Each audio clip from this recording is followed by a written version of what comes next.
Hello, everyone. Welcome to this webinar. We will get started in just a few minutes as I welcome my two panelists. Thank you all so much for joining. We'll give a few minutes for everyone to join and trickle in. And I have my two panelists. Great.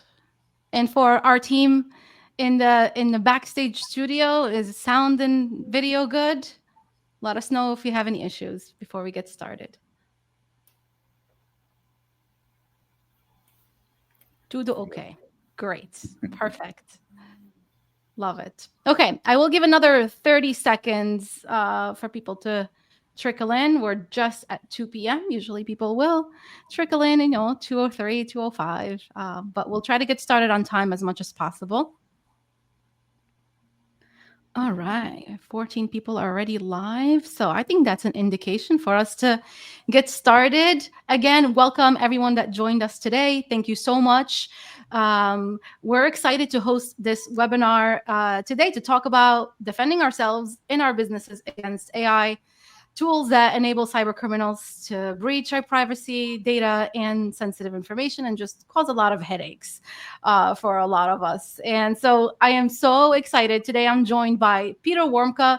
He's a former CIA officer with over 20 years of experience in cybersecurity. And of course, plenty of experience in AI to come today and give us the right advice that we all need to hear. And also by Mauricio Paranhos, who is the COO of Apura Cyber.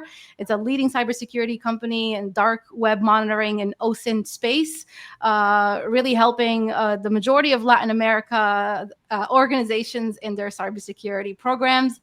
And I am your moderator today. I'm Maria Velasquez. I'm the co-founder of the Cybersecurity Marketing Society. I am on the marketing side of most of the cybersecurity topics that we'll be talking today, but I am fascinated by the industry and what we'll be talking about today. So I'm very, very excited to dig right in. Before we start, just some housekeeping items. Definitely use the chat and the Q&A throughout the whole webinar. If you have questions, and we will pause and take those questions live. You have both Peter and Mauricio live for an hour. Use their time wisely and their brains and ask your questions. We want this to be an engaging and interactive conversation. This will be recorded, so you will, after the webinar, everyone will receive an email, obviously, with the link to the recording to watch it on demand and share it with your colleagues and friends. And we could encourage you to connect with both guests today on LinkedIn and follow their thought leadership and the content that they put out there. It's extremely, extremely interesting. And do tell us where you're joining from today. Go in the chat and let us know what country, what part of the world you're joining us. I always am fascinated about how global the audience can be on some of these webinars. And a little teaser during the webinar at some point, so pay attention. And also post-webinar, we'll be giving away a fantastic content from Peter himself. So definitely be on the lookout for that. And I think let's dive right in. I can't wait to introduce both of you. Peter, we'll start with you. Please give us a quick intro about yourself, your story, your experience, and then we'll go on to Mauricio for an intro, and let's dive right in. Well, thank you very much. It's a pleasure to be here today. And I want to, first of all, express my appreciation to Apura and to Bumblebee to be invited to this distinguished panel with Maria and Mauricio. This is going to be great. It's going to be very informative. And I'm just happy to be here. And I wish I actually can meet all of the attendees in person, but we'll have to settle for a webinar, right? Well, a little bit about myself. As many of you know, I could speak for hours and hours and hours, but I was told to keep it short, so I will. My journey into the CIA was rather non-conventional. I went from studying to be a priest, believe it or not. No, I was not thinking about being a James Bond. I was going to be a priest. I ended up falling in love and deciding celibacy was not for me. I went in to study a master's degree. I started to work as an international banker on Brickell Avenue in Miami, and eventually the CIA found me, and they actually recruited me through one of several different recruitment mechanisms. I had a 23-year career in the CIA, 20 of those years overseas, basically focused on collecting foreign intelligence, okay? And when I retired, I decided to use some of the skills that I learned by establishing Counterintelligence Institute based in Orlando, to work with organizations to help them understand who are the threat actors and what type of information they are after and how they manipulate insiders in an organization to steal that information. And finally, 2 books I've come out with: Confessions of a CIA Spy, The Art of Human Hacking, written for organizations and their employees, but then realizing that our seniors are the most vulnerable segment of our population. I came out last year with Why Are You Messing With Me? A senior privacy guide on privacy, security, and safety. I love that. Thank you so much, Peter. That was definitely short and sweet, but gosh, I can't tell you how much the private sector could use a lot of advice from your government experience, especially in cybersecurity, and even us individuals with the latest book that you mentioned for senior citizens. I would say that those are pretty admirable content and interesting content to be out there. All right. And so now for Mauricio, please give us an introduction about yourself. Tell us a little bit about Apura, and then we'll dive into questions. Yeah, thank you, Maria. Before talking about me, I just want to say thank you. It's a great honor to me to be with you, Maria, and with you, Peter, two legends in the industry, in the cybersecurity industry. So first of all, I want to learn a lot with you, with both of you on this webinar. It's an honor to me. My pleasure. Thank you very much. So I'm Mauricio Paranhos. I'm CEO and partner from Apura. I started working with IT in 1996, an internet service provider. So most of the audience probably doesn't know what is an internet service provider. So I'm getting old, And since the year of 2000, I started working with cybersecurity. So it's about 24 years working with cybersecurity. I worked in consultancy companies, in other cybersecurity vendors like Fortinet too. I also in the other side of the table, I was a CIO for 80 years on a company in Brazil. And I'm in Apura since 2017 as a partner and COO. It'd be a pleasure to you to talk a little bit about how we are helping the world, how we are helping our customers to identify threats, to monitor about what's happening with their companies, how we are doing this, how we are collecting important information, and also showing some cases that important information that you are collecting, and how the bad guys, how criminals, how protectors are doing scams, frauds, and are doing lots of damage, financial damage to the companies. It'll be a pleasure to share with you a little bit of my knowledge, and for sure learning a lot with you. Thank you. Yes, we are going to dig into this knowledge in both your brains today. Please let me know if I am asking too many questions, and hopefully I'm asking a lot of the questions the audience wants to hear answers about. And I've seen firsthand what the Apura platform can do. It is pretty powerful. And I know, Mauricio, you have some actual screenshots and examples you will show us in a little bit of, AI, deep fakes, and social engineering. So we'll dive into that in just a little bit. But let's start with Peter first. Of course, your CIA experience is astonishing, and I think a lot of us want to know more about that, as much as you can share without breaking any laws, of course.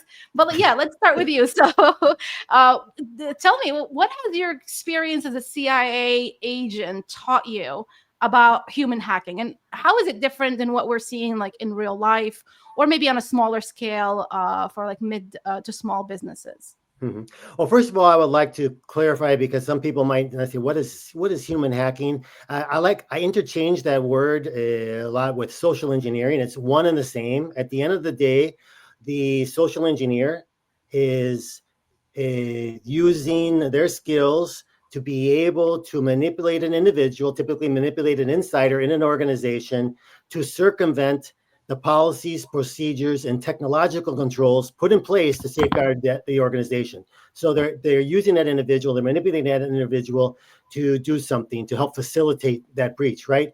So my work in the CIA, I focused a lot on human psychology, right?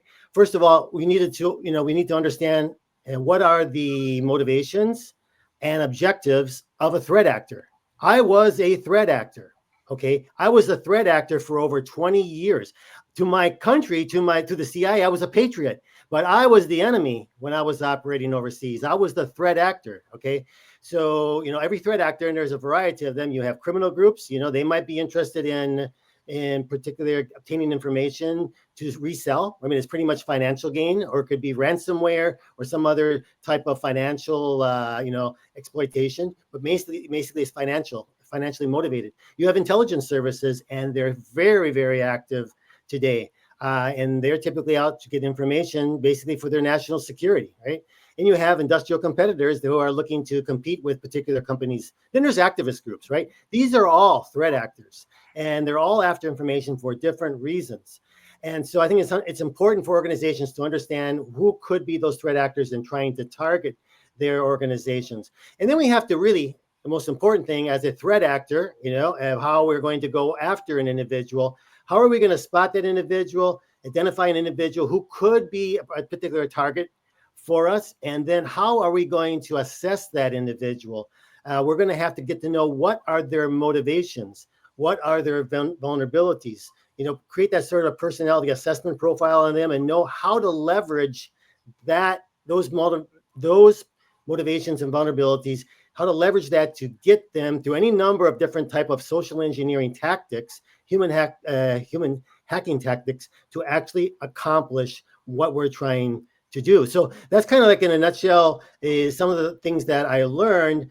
But how was it different? How was it different to my experience in the CIA? Because it's a little, I retired in 2010. So some of my work was pre-internet, right? And so the ways that we conducted our operations were a little bit different. A lot of it more was face-to-face, right? That face-to-face interaction.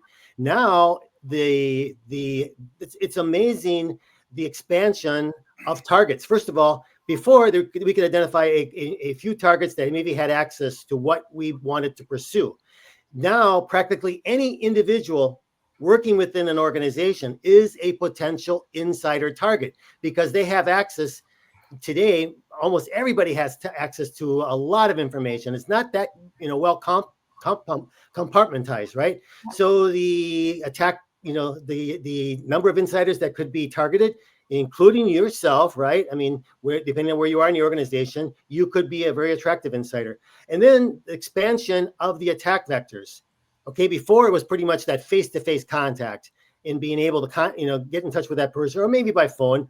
Now there's so many different attack vectors. Think of all the ways that we can, as a human hacker, reach out and touch you.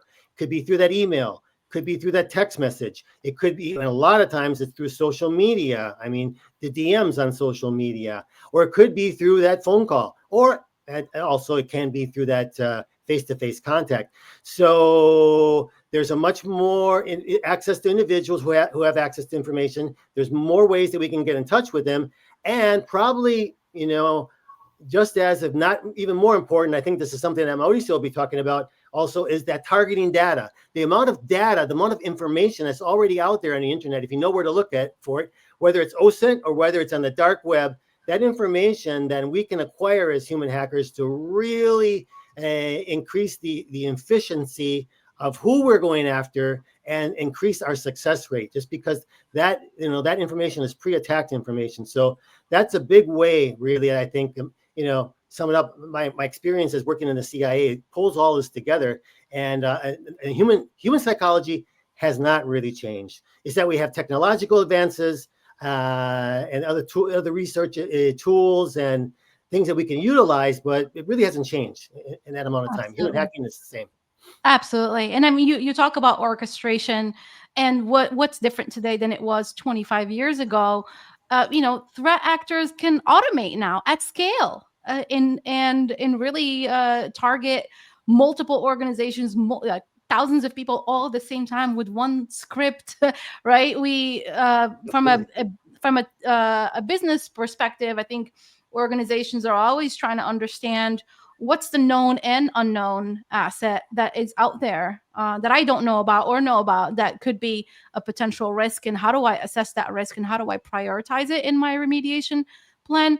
But you're right, there's a lot of noise, and sure, I have this in one of my questions for you, is that 90% of successful breaches are initiated by someone, some sort of social engineering. And sure, there's a lot of cybersecurity training. You put all of your employees into this training and regularly testing them and all of that. But there's still a lot of loopholes. What do you think in the new year, what are some other ways organizations can think about really hardening their defenses against social engineering?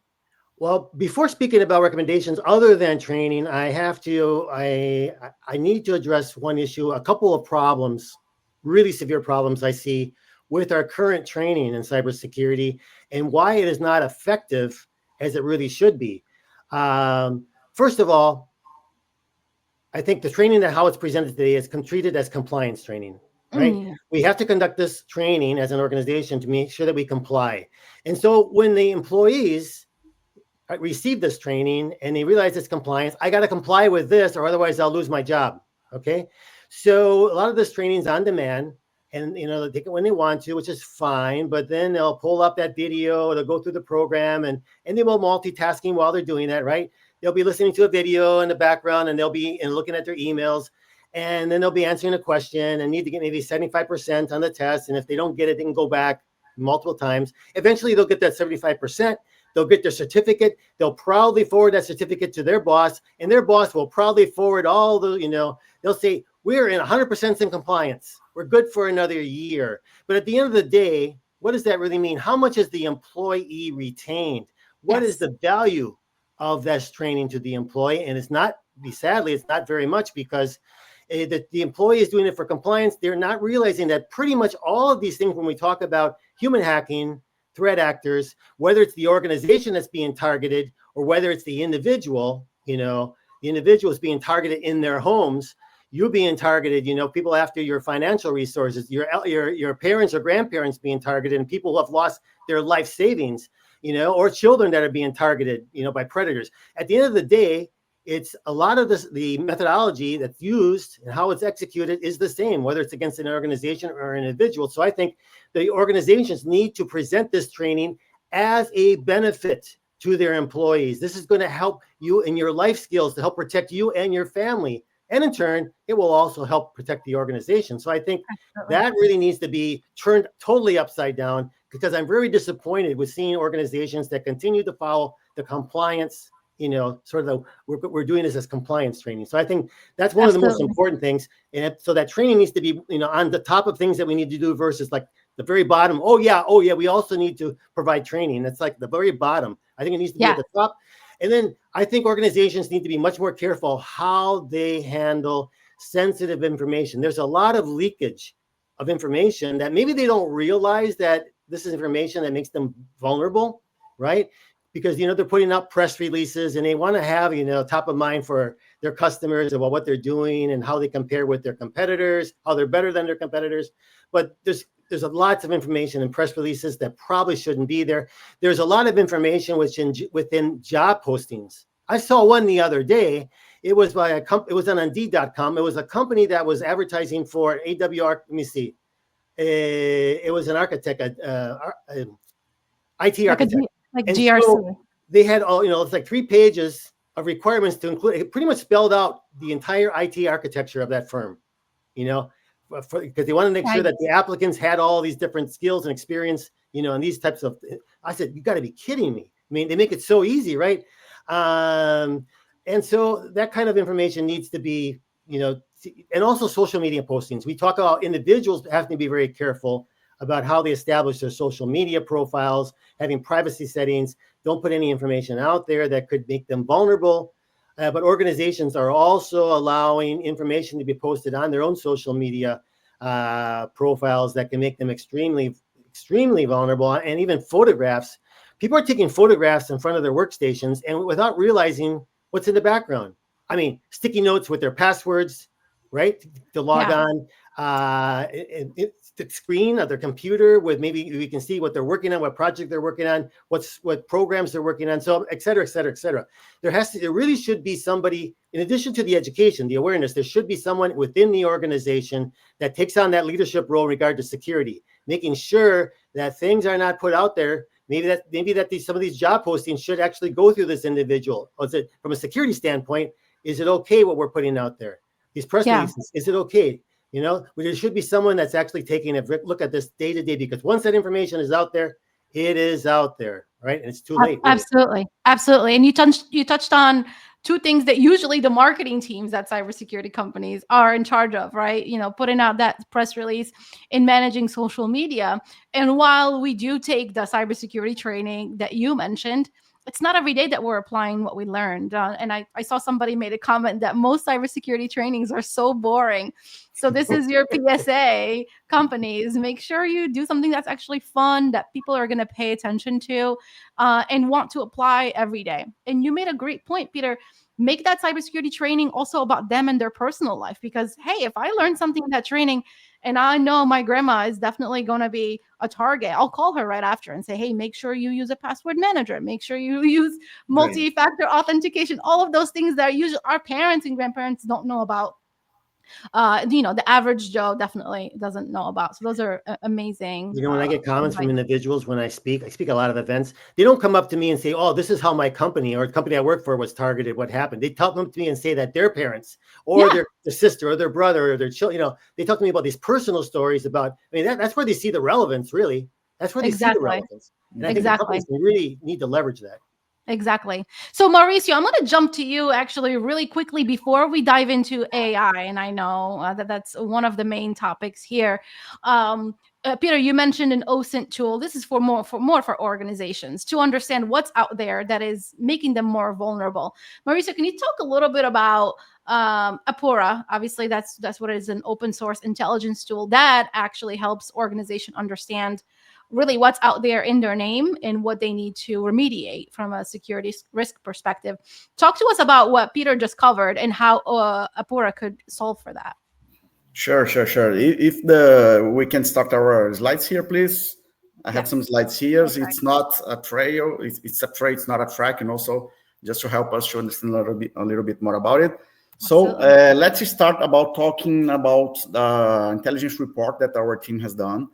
As soon as we finish this webinar, we're going to send you by email to everybody, and also you can download by the link that we are going to publish here on the comments. And also, if you are seeing this webinar later, not online, you can click on the link that probably is something like that, or in the comments of the webinar, and you can also download it. And also, you're going to send the giveaway that Peter has told.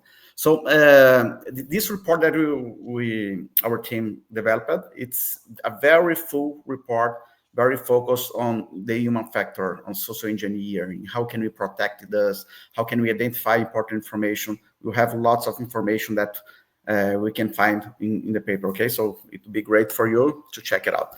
Let's talk about some numbers. I think that those numbers are good to understand a little bit about it.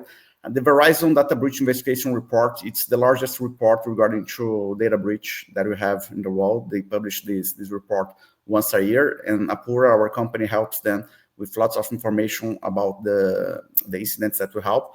They analyze more than 30,000 incidents all around the world in 94 countries, and 56% of these incidents is related to North America. So most parts are related to North American, and 14% of the breaches are involving credentials.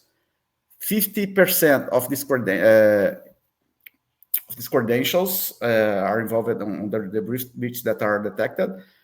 41% involves personal data, and also 20% involve internal data for the company. So sometimes we think that incident is also involved with a 0 day. So we have a hacker on the other side with very deep knowledge, and they're going to develop a 0 day to explore a vulnerability that nobody has a fix about it, and he's going to have access to the company. No, it's not true. Usually they have access to a valid credential. How they do this, I'm going to talk a little bit about during this presentation, but they can use phishing, they can purchase credentials on the deep web, they can find leakage on the deep web, on the dark web, so they can use this information. That's easier to get access to the company. It's much easier to do this, to find credentials, to log in on the company using a valid credential, and then make an scam inside of the company to find other vulnerabilities on internal services, make a lateral movement, and then get inside of one server and then explore another vulnerability. So the threat actor can have access to a scale privilege, so there can be a domain admin, for example, and that's it. as soon as they got access, a domain access, they can do everything. They can encrypt all the information that are inside of the company. They can store any information. They can have access to the ERP and make some fake transactions. They can make scams. They can make frauds. They can make everything. And it Yeah. usually starts with a credentials that was already leaked. So it's much easier than people think, Absolutely. And Mauricio, I'll just jump in here and just to say that all of this that you just described, this entire process can actually happen within seconds, right? So Sure. if you don't have the right tools in the trained team to be on the lookout and catch this before it actually goes across the organization or scaling privileges and all of that, then you're missing out. And I don't know if you've seen this maybe in other use cases. At times they come in and they stay dormant for a while. If they're not detected, they'll stay That's and it. see what else and how long they can stay, right? And how much more they can get. That's it. That's it. Exactly this. So they find a valid credential. They have access to the environment. Okay. They just log in and keep quiet. Okay. 1 day, 2 days, 3 days, nobody put this access out. So now I can do other things. So Everyone. it's very bad. One important number that I can show to you is based on a study for Interstyle Consulting Group. This year, 9.5 trillion of losses in dollars will happen in the world regarding to the cyber criminals attacks that's going to happen in the world this year. So it's more than the GDP for almost all countries in the world. It's lots That's of money that crazy. are being stolen, that are being lost regarding to these incidents. This image is very interesting because when I started working with cybersecurity on that time, we called information security in the year of 2K, I saw this image. And this is completely up to date until nowadays. So the human factor usually the leakest leak on a complete chain. So it's much easier to make a social engineering approach with one person to identify a credential, to make somebody to click on a fake link, on a phishing link, or to make a bad transaction with a fake profile on social media, than developing a 0-day, as I told you. So the human factor is usually the leak, the leak that's more applicable to be used by the threat actors guys. Yeah, the weakest link sometimes we say in Yeah, English, yeah, right? yeah, And that does look like the weakest link, right? It's a paper clip holding to what seem to be really strong chains together. And yeah, so that is a really good kind of I guess public service announcement to a lot of organizations is you can spend a lot of money building a really robust security team and you can have a massive tech stack in your security program, but all it takes is just one person to break that entire chain of hardened defenses. yeah. That's it. And how a social engineer starts. Peter has have done a great class to us about it.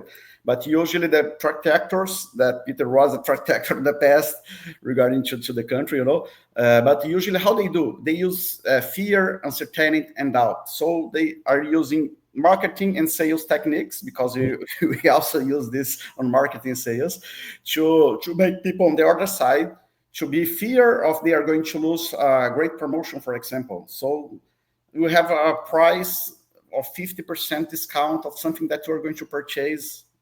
They are using fear. Okay, if I don't purchase it right now, I'm going to lose it. So they're using lots of techniques to make people on the other side to you make the transaction on that time. They are going to lose it if they don't do it. So That's so true. they are doing this, and what they are using about that. They're using phishing, so they are creating fake sites with the brand of the company, with the same layout, with the same information. They are doing smishing, so they are sending SMS to the people. They are using phishing the videos. Now we are going to talk about some videos that are being used in several cases here too. They are creating fake profiles on social media. They are creating fake apps and publishing these fake apps to steal information for the for the people. So, and how do we can solve this? Training everybody, as Peter told to us. So we have Peter here, the best guy to train everybody to be ready to beat these threat actors on the other side. Because if you're not trained, if your family are not trained, if your executives on your company are not trained, they can for sure be a victim of these threat actors on the other side. Absolutely. And it's very simple daily life things too. Peter, I'll kind of like throw it back at you in terms of how much information we're putting out there. Because really, yes, the threat actors can use social engineering as a tactic, but if they don't have enough information on you, then you can probably spot that it's a fake from pretty far away. But if they have enough on you, they can personalize it so much that it's really hard to understand whether this is truly a real thing or not. Mhm. No, it's very, very true. For example, if I'm targeting an organization and I find two people that maybe have the same act, first of all, how do I identify those individuals? Today, it's so easy. Number one resource for identifying potential targets for a human hacker is going to be LinkedIn, right? It's amazing because it's over 1 billion profiles on LinkedIn. It's almost any company, any organization, it's going to have several hundred to several thousands of employees, listed on LinkedIn. So that gives us a perfect place to potentially spot those individuals. And then not just LinkedIn, but a lot of different social media platforms will provide us with incredible insight into those individuals. What Facebook gives us, pretty much a tremendous amount of information. So does Instagram. So does now, even if we want to get into someone's mind, how they think, we can get on the X platform, right? People are making comments all the time. So that information is very, very bountiful.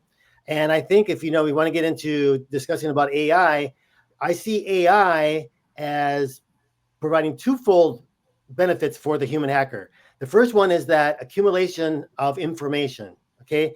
Because before you could find a lot of this information, but it would take a long time, surfing the internet and looking for this information that's here, there. Now that information through a platform such as ChatGPT, but if you take off the guardrails, ChatGPT can pull all that information together in minutes, okay? But ChatGPT has those guardrails. So if you were to go on there and say, well, I want to find out about a celebrity or a politician, yeah, there's plenty of information that will be pulled up. But if you want to pull up information about your neighbor using ChatGPT, it doesn't mean that it can't do it. It can, but it's not allowed to for ethical reasons. But you take off those guardrails and you'll find a lot of these sorts of resources on the dark web where the AI will permit it to gather all this information together. So collecting of targeting data, which is crucial, is so much more efficient, saving time, as well as the amount of information that's collected. And I think regarding AI and the human hacker, the other way that AI can really be a force multiplier is in the trust factor, right? Because, and I many times I ask people, what's the greatest, why are human beings so susceptible to human hacking? And there's a lot of different responses I get. Well, we're social creatures, a lot of different things. Eventually, and it's not right away, but eventually someone might say, trust. We tend to trust others. And I think that is the number one. And I was taught by my parents, trust everybody until they give you a reason not to. And so that's how I went. When I first tour overseas, that's my mindset. I found, and I got burned so bad, I found in that particular country, I won't mention it, but that there's circles of trust. You will trust your immediate family and maybe people that you went to school with since kindergarten. Anybody outside that circle, you don't trust them automatically. In fact, they're fair game.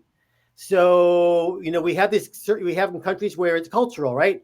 How much we trust somebody. Here in the United States, I believe, based on my experience, it's pretty much the other extreme. People will tend to trust everybody. And that maybe with media so much lately is because, can't trust the media. That's a new thing, a new phenomenon. But outside of the media, people tend to still trust very, very much. And it's that blind trust that really is fatal. That's where it's very dangerous. And now with AI, these things such as those deep fake pictures, videos, clone voice, that enhance the credibility, that enhance the trust factor, right? They see more, they hear more than they tend to believe this is real. when actually it's not. So it's a means to make, it's a resource for social engineers to use. Just think, for example, take one simple example, social media, Instagram. LinkedIn. Most of the attendees are familiar with LinkedIn. Before I used to give classes on how can you determine whether a profile is fake or real. I said there is over 1 billion profiles. Estimated 15% of those 1 billion profiles are fake. That's 150 million fake profiles on LinkedIn. Before it was relatively easy. You could find one that maybe they were created by individuals. English was not their first language. So you'd see some grammatical errors, or maybe the profiles were very thin, or maybe they were copy and pasting the profile from somebody else.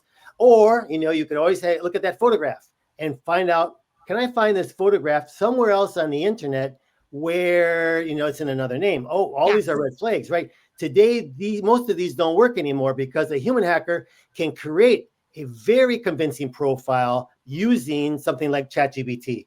Not only emails, text messages, but also these LinkedIn profiles, social media profiles can be really well worded, perfect, and even using manipulative languages. And even that photograph, we don't have to steal that photograph from somebody else. We can create those computer generated images through AI, one of a kind. So it really is up the ante, and I think making it easy, much more easy for human hackers, and making it more difficult for individuals who want to protect themselves. Absolutely. Mauricio, I'll throw it back at your court, because you have some examples of how threat actors use AI in their social engineering campaign or phishing.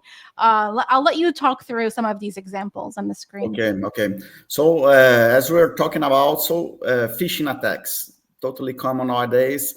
But how a bad guy that does not work with IT can create a fake site, can create a phishing site, for example. Now they can hire it. We have forums. This information we collected on our platform, BT Change, for example. In a forum, somebody is offering their phishing as a service in the forum. So we can hire this guy. I don't have any knowledge about IT, for example, about cybersecurity. I can hire this guy to develop a phishing site to me. So I'm going to make a scam with an energy company, for example, energyabc1234.com, for example. So I'm going to hire these guys. They're going to make a fake site for me. I'm going to register a domain.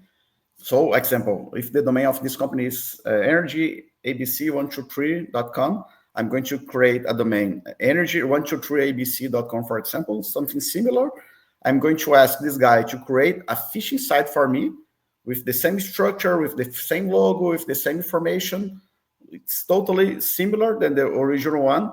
And then what I can do, I can use AI solutions to do bad things. So I'm not good at all in writing. So I'm going to ask the AI to create an email for me using this supposed company, for example, that you are talking. Okay, AI, please create for me an email telling that I'm from this energy company, and now the invoice that we sent to them with an error, so they can use this invoice to make the payment of this month, for example. So the guy are going to see, okay, the domain is the domain of my company because it's similar. They are not looking at all with the details. If this company, for example, has 1 million of customers, and the information about these customers has leaked on the deep web, for example, so the bad guys purchase it for a few dollars, the emails from all the customers of this energy company.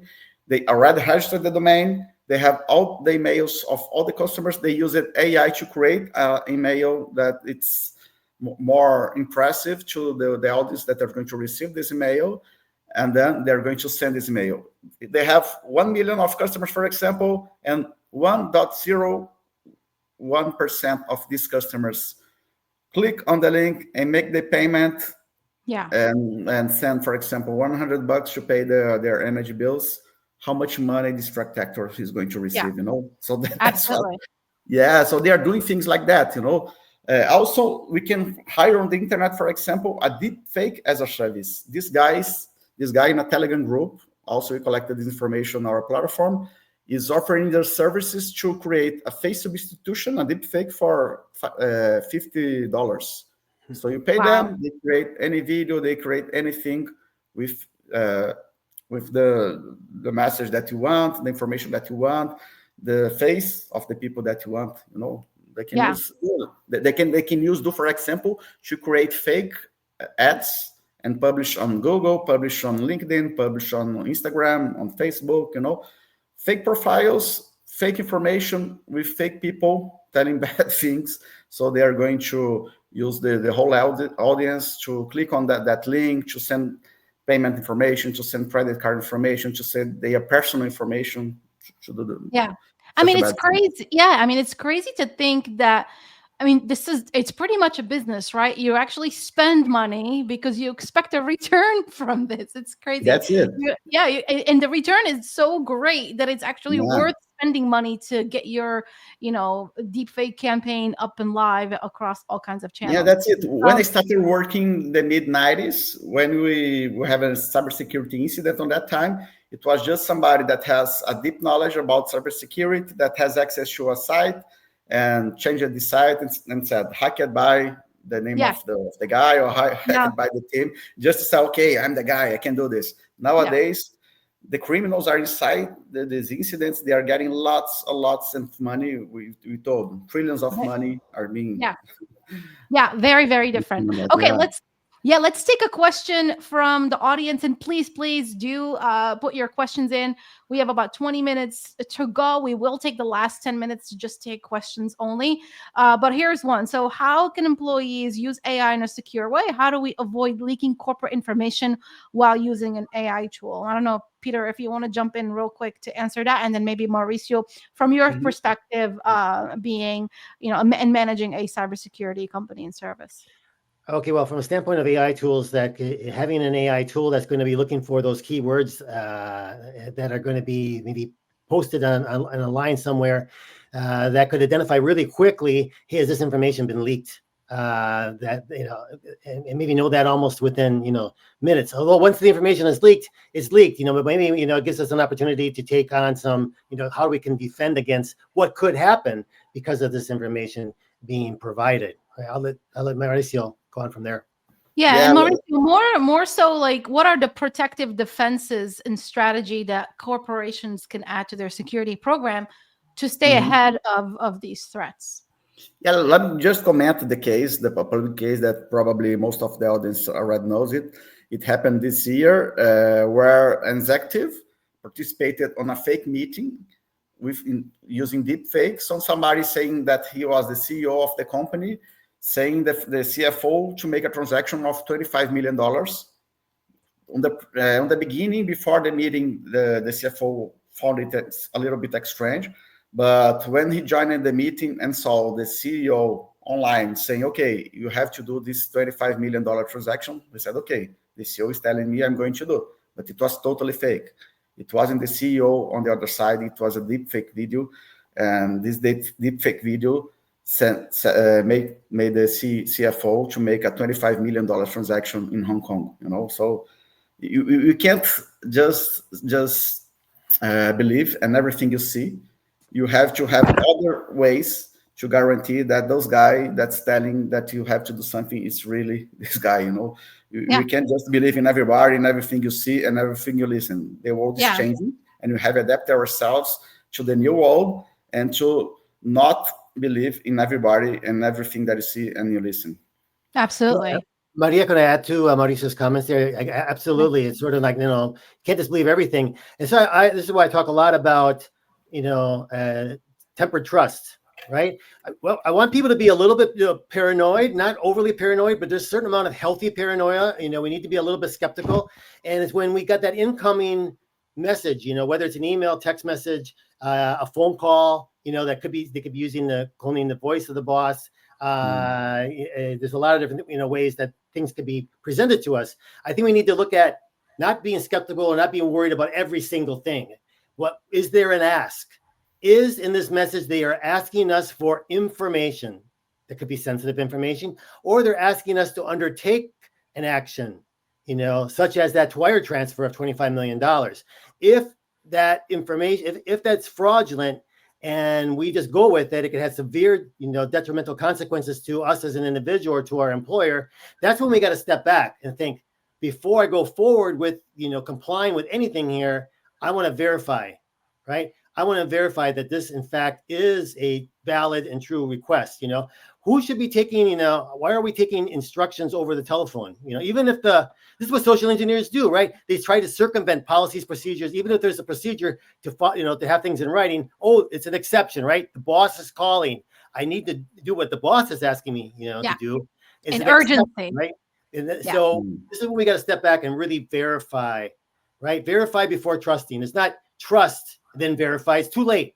If you trust and verify, the damage is already done. So I think it's, we need to be looking at that verification. How do we use verification more in our operations? Absolutely. And I think what the question also was referring to teams that are organizations using AI tools in their daily life at work, right? So from a marketing perspective, we can use it to say, hey, write me an email sequence about this particular topic, or write me this social media post. Or the idea is that, and you mentioned this too, Peter, is that we don't ingest any sensitive information into the prompt because it goes into the abyss, right? And it can be used by anyone else. So don't ingest any sensitive information about the company, financials, yourself into the prompt, because you're contributing to your information being available everywhere else. Yeah, absolutely. Yeah, just showing here another case. I'm going to ask you something, and I'm afraid of the answer. Peter and Maria, can you read this? What's written in this script? Let me put my glasses on. Nope. Can you read this? I got a problem with that language. Thank you very much. But I'm afraid I said, okay, I know how to read it, because I know you speak lots of language. I was afraid I didn't know the answer.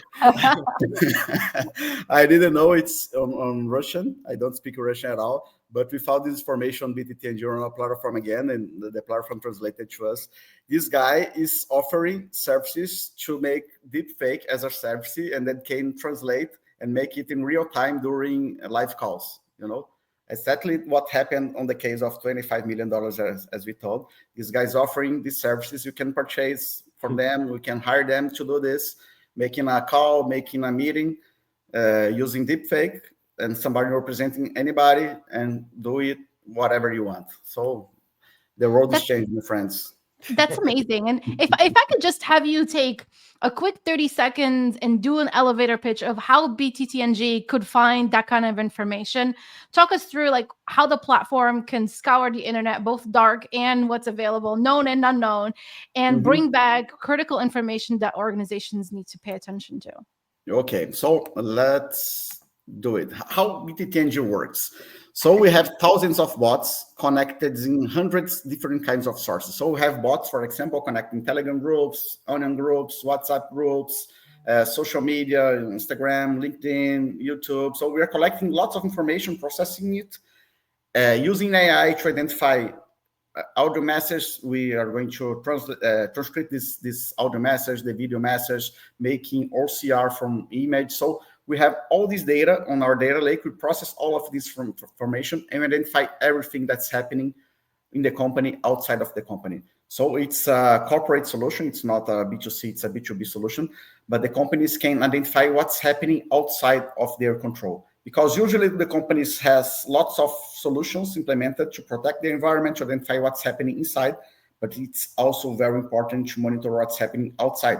Because the criminals are talking about the company, are making bad transactions, are making scams, are making frauds, are looking for suppliers to make bad things with those companies. And also they are on the track actors groups telling, okay, I'm going to make any scam with this company. Do you have anybody inside of this company that you can use? They are trying to hire people from the companies inside of the companies to make bad things. They're going to purchase information, to purchase leaks, to purchase every important information to them to make all the things it happen.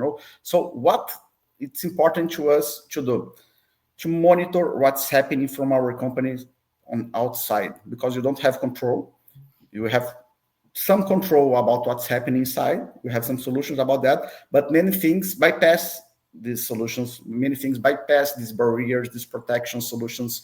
You have to monitor about what the threat actors guys are telling about your company, about what they are doing about our company. So when somebody creates a phishing site, for example, you have to detect it and ask for the takedown of this site.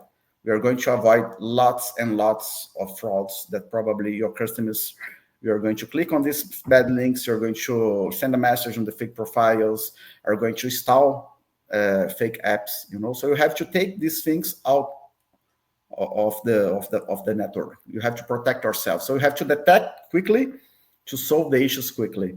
That's why cyber threat intel solutions like BTTNG can help you identifying what's happening so I can react to those incidents quickly. That's right. So you have to have obviously the intel, the threat intel, and then you have to have the incident response strategy too. I'm going to ask you both to give me your 1 minute answer to what a solid incident response program needs to look like in an organization. Well, in regard to the incident, I mean, an incident response plan does not work. It's worthless if people are not aware of it. And then, because there are places at times when organizations have an incident response plan, and the employees are not even aware that it exists, or they're kind of like disregarded. And this has to be something that is totally briefed and understood, and even maybe tested from time to time to make sure that employees are bringing certain things to the attention of whoever it is, security manager or the head of the IT. But if they don't know, then it doesn't really fulfill its purposes, because because it is so important, because there could be a number of employees that are being targeted at the same time, and if that individual is not forwarding information, and another one, I mean, they might never be able to put these together, that the organization is definitely under an attack, right? So I think it's very important that, and there has to be sharing afterwards too. Organizations should show these are the types of things that have been brought to our attention, and this is really how we've been able to, to thwart an attack against the organization. So people who are participating, it doesn't go into a black hole, right? Yes. They see the results, and I think that will really incentivize more people to participate, pay attention. Yeah, more people to participate in more budget for the security program, right? More budget for more tools, right? Mauricio, do you want to add to that? Yes. Some of the things we told during this webinar, but we have lots of recommendations. The document that they're going to send to you has dozens of recommendations that you can follow. Some of them, you have to use a multiple factor of authentication, so you're more secure on the authentication side. For example, on our platform, we have billions of credentials that was leaked, and we detected on our platform. But as we detected, threat actor guys also detect it. They detect also as us session cookies, for example. So they can copy the session cookies to your browser, and now you have full access to the environment without authenticating. They can find a leak of credentials, they can use it. So only authenticate with user and password, it's not valid anymore. You have to implement multiple a second factor of authentication to improve your security. You can also for sure train everybody. As Peter was saying, you have to train your team. You have to train not only the cybersecurity team. You have to train everybody in the company. You have to train your executives. If the executives are not worried about cybersecurity, they can be in a great position to the scammers, to the fraudsters, to target them. And imagine if I target one trainee for a company, I can get some money. If I target the CFO or the CEO of the company, I can get much more money. So these guys are very strategic. They have to be worried about it. They have to understand how they can do things, proper things during these activities on the corporate. And also you have to monitor about what's happening on the corporate. You have to have cybersecurity solutions implemented to monitor the inside of the company. For sure, you have to have firewall, you have to have a SOC or MDR with a CN solution, collect information about your firewall or your IPS, your EDR, your XDR, your solutions, exploring all of this information, collecting them, and identifying incidents that's happening inside of the company. But for sure, you also have to monitor what's happening outside of the company. So where cyber threat intelligence helps the companies to identify scams, frauds, and such important information security incidents that's happening outside. We have to detect it and react to these incidents. If you don't have any visibility, you just know that you are losing money, but you don't Yes. know why and how. Yes. If you detect, you can react to this and you can solve these issues and reduce a lot the losses that you are having. Yeah, 100%. This is the best advice. I was going to end this webinar with some advice from each of you. Mauricio, you just gave us the best advice. Some a few things that are actionable, right? A lot of people that they can take back to their team and their boss today, and suggest that they add it to their security program. I love it. We have 6 minutes left. I'd love to get a couple more questions from the audience. So this is your time to add them in. We definitely want to hear from you. And then, as Mauricio and Peter mentioned, we will be sending a post-webinar communication after this in your email. It'll have a lot of the resources that they both talked about today, the report that they mentioned as well, and a really neat and sweet giveaway from Peter. So make sure you check on that. All right, let's see. A backstage crew, do we have any questions that we don't see yet? Please put it on the screen. We'd love to answer questions before we log off. Awesome. Okay. None at the moment, and that's okay. Like I said, make sure you connect with these two amazing panelists today on LinkedIn. If you think of a question tomorrow and you forgot to ask it here on the webinar, you have access to them. But some parting thoughts from both of you. I mean, some of the recommendations in the advice you gave today couldn't apply for, like we said, our family, for personal protection, all the way to enterprise level organizations that are protecting millions of consumer data and thousands of team members across the globe. Let's see. Oh, thank you very much. Lots of great insights. Thank you, Luis. We appreciate you joining us today. Let's give you each a couple of minutes to give some parting advice for our audience today, and something they can take away and maybe apply in their job today or in their personal life. Well, I think what we need to see is more sharing of information, whether it's the organization or individuals. I mean, a lot of times I can understand organizations, if they're hit with a breach, it's they have a lot of things to be concerned about, right? Potential litigation, embarrassing reputation, damage to reputation, etc. But I think there needs to be a way that, and I'm sure it is happening between some organizations, sharing information about how they've been targeted, and some of the similarities that they maybe have come across by sharing, sort of sharing of these testimonials between the organizations. And all same way with individuals, we need to have more testimonials of things that have happened to individuals, because a lot of times people walk away thinking, well, yeah, maybe something happens to other buddies. It never happened to me. It hasn't happened to me. It'll never happen to me.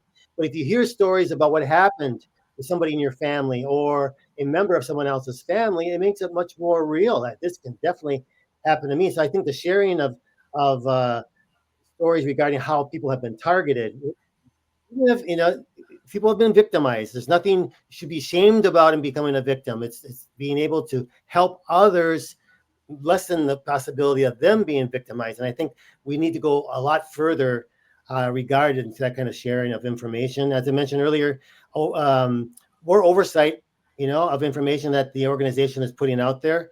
And I think we have to protect that information, and we have to realize that once that information is out, I've been breached a number of times. I know at least 7 different major data breaches that I've been a victim. I get these letters saying, "Oh, we're so sorry, but we're going to give you free credit monitoring for a year." Yeah, thank you very much. But I mean, a lot of individuals have had this happen to them. So it's not just knowing information is out there, whether we've been careless in putting information out there that's maybe too sensitive, or the information that we've entrusted organizations with has been breached and is out there.